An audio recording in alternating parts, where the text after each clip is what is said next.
നിലമ്പൂരിൽ P V അൻവറിന് കത്രികയാണ് ചിഹ്നം. അൻവർ ഉൾപ്പെടെ 10 സ്ഥാനാർത്ഥികൾ മത്സരരംഗത്തുണ്ട്. പത്രിക പിൻവലിക്കാനുള്ള സമയപരിധി അവസാനിച്ചു.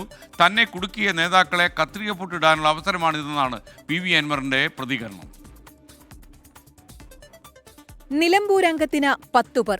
2016-ലും 2021-ലും വിജയചിഹ്നമായ ഓട്ടോറിക്ഷ അൻവറിനില്ല.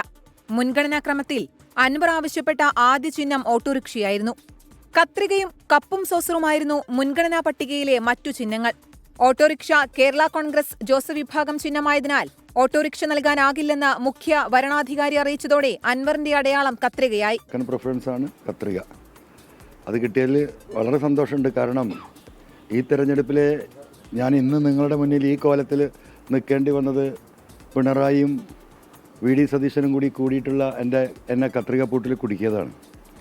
ആ കത്രികപ്പൂട്ടിനെ കത്രിക കൊണ്ട് തന്നെ നേരിടാനുള്ള ഒരു സാഹചര്യം ഇവിടെ ഒരുങ്ങിയിരിക്കുകയാണ്. പിൻവലിച്ച പത്രികകളിൽ പി വി അൻവറിന്റെ അപരൻ അൻവർ സാദത്തുമുണ്ട്. SDPI സ്ഥാനാർത്ഥി സാദിഖ് നടുത്തുടി ബലൂൺ അടയാളത്തിൽ മത്സരിക്കും.